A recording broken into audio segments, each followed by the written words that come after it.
Hello everyone. So in this video, we're going to see about the proof of stake algorithm. And just giving you a heads up, this could feel a little hard on your brain, but that's perfectly okay because this is an advanced version of proof of work, a completely different algorithm. So yeah, I'm just letting you know right now, right away, that if you have any doubts, if you find any concepts that you want reclarifications on, please do not hesitate and post them up in the comment section, post them up in the G forms attached, and I will make sure that I address those. Right? So let's just begin with it. Now, coming with what proof of stake is. So, the Ethereum, like the Bitcoin was based on proof of work, Ethereum is based on proof of stake. Ethereum made a huge leap. Now, gone are the days where Ethereum was actually hunting on the energy hungry mining.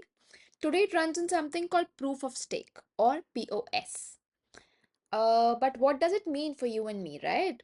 So what happens at its core, proof of stake is just a smarter, a greener way to secure your Ethereum.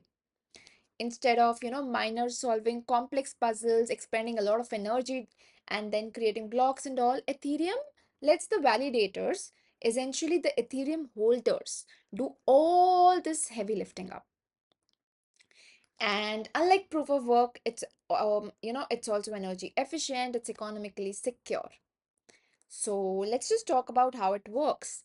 Just imagine a group of validators lining up, each ready to propose the next block of transactions.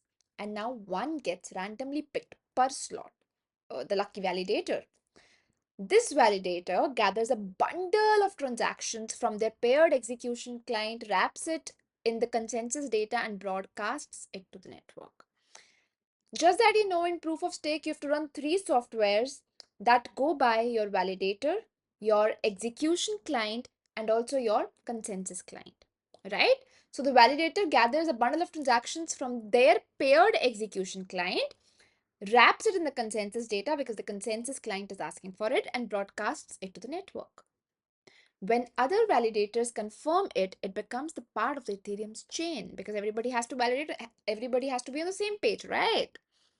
And the proposer, the one who was chosen as the lucky one, earns ETH, earns Ethereum as a reward.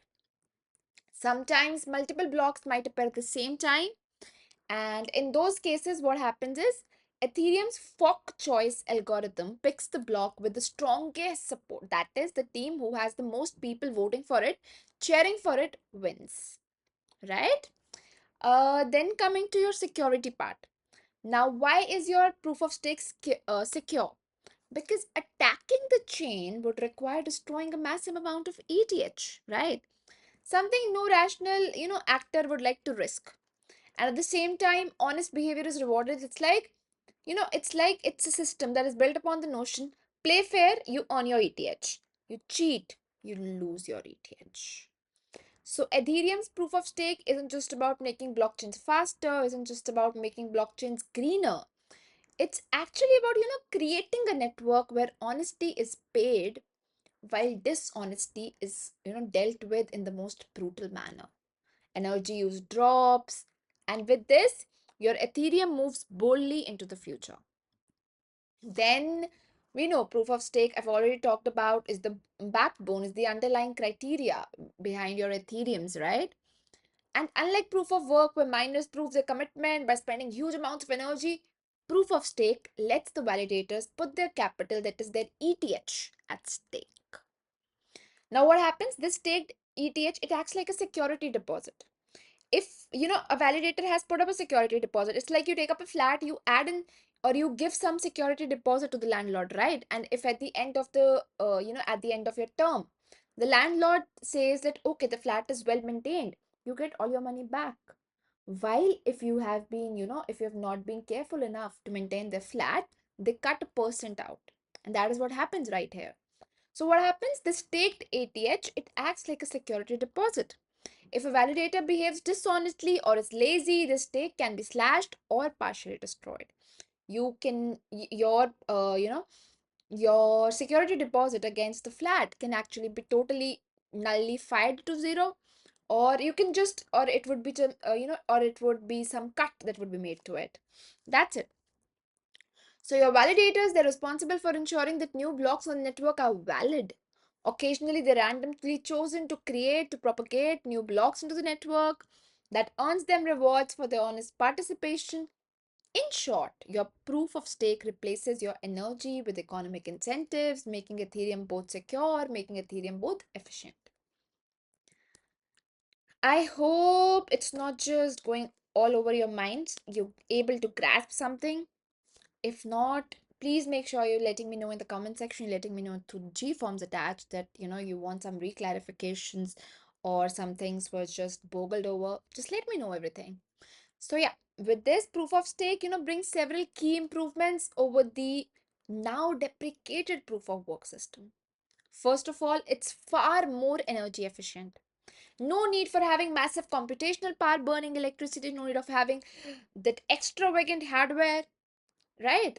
And second, it lowers barriers to entry. You don't need a light, expensive hardware to participate. You have a chance with your own system to have, to get into it to create the new blocks. Because it's nothing is proportional here to the hash power to the how much computational power you're expending in the system. Third, proof of stake reduces centralization risk by encouraging more nodes for the above two reasons to secure the network, making it more decentralized. Next, because less energy is required, Ethereum can issue less ETH to incentivize participation, right? Because you are not spending much energy, I am not, I'm not bound to pay you that much. And that is why we have the participation is more incentivized. It's not among the elite to join the network. Economic penalties for misbehavior, also make a tax, like a 51% takeover, exponentially more expensive than than your proof of work. But if a rare attack does occur, the community has got enough ability to socially recover the honest chain. So in short, post this, I would like to say that proof of stake POS is faster, is greener, is more secure, is more inclusive. I hope you get that. Then let's just come on the validator slide. To become a validator on Ethereum, a user must deposit 32 ETH into a special deposit contract, and then he'll be able to run three pieces of software that I've told you before. It goes by execution client, consensus client, validator client. Once the ETH is deposited, the user will join an activation queue which controls the rate at which the new validators are going to enter the network. After activation, validators start receiving new blocks from peers on Ethereum. Each block's transactions are, re-executed. Its signature is verified to just ensure that the blocks are valid. The validator then broadcasts a vote, which we call attestation in your proof of stake, supporting that block across the entire built-up network. Okay. So unlike proof of work where block timing depends on mining difficulty, proof of stake uses a fixed schedule. Time is divided into slots of 12 seconds grouped into epochs of 32 slots. In each slot, you have your one validator that is randomly just chosen as the block proposer, and he or she is responsible for broadcasting a new block. Simultaneously, a randomly selected committee of validators votes on the block to confirm its validity, ensuring that the network it stays secure, it stays synchronized. Then we have our other consensus algorithms in play as well. While your proof of stake is widely used, there are several other consensus mechanisms in your blockchain system. First, let me talk about proof of capacity. Here, nodes with more memory or nodes with more hard disk space are authorized to maintain the ledger and mine blocks. The more storage a node contributes, the higher its chances of creating a block. It is like, I would say, proof of work, where the more, what do you say, the more computational energy I'm willing to expend into the network, more are my chances of creating up a block. The direct proportional relationship, if you remember. Then let's come to delegated proof of stake that goes by DPoS. Nodes can stake their coins to vote for delegates. The weight of each vote depends on the amount staked. Delegates are nothing but your trusted nodes elected by the community, and then they're given the authority to create blocks. So, delegated proof of stake is known for being extremely fast due to this delegation system. Then we have next that goes by multi-signature. This mechanism requires a majority or sometimes all stakeholders to agree for a transaction to be valid. For example, let's say in an asset sale, approvals may be needed from a registrar, from a bank, from an ownership registry, from seller, from buyer. That's it. Ripple protocol consensus algorithm, the last on the page. Ripple is designed for cross-border payments. Each node maintains a unique node list, a trusted subset of the network. Consensus is reached only among these UNL nodes, making the system partially centralized yet efficient in, what do you say, in preventing frauds.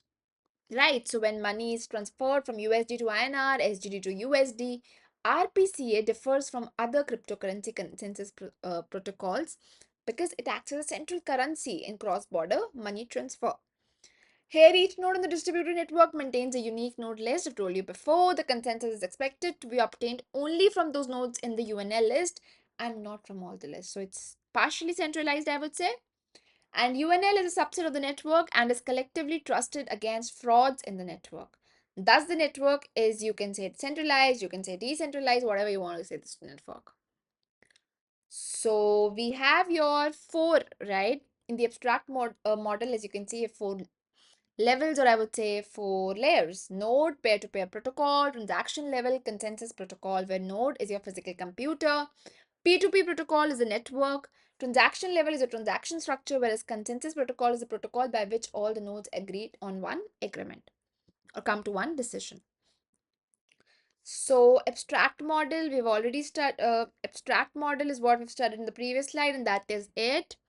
With this, we can see, the convergence of the 7 layers.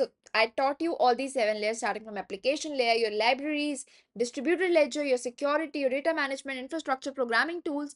All these layers have been talked about in the previous lectures. You can just go back to those videos, just read about these.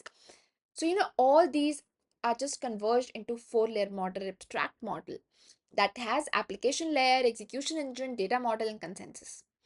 And just that that the classification will never be possible to be made physically. It's just a virtual classification that has been made.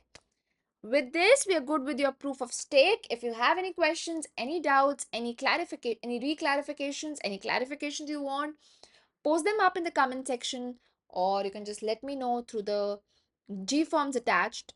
Yeah, if you were able to get to the video, if you were able to understand the video, just go and like the video and subscribe to the channel. Thank you. Bye bye.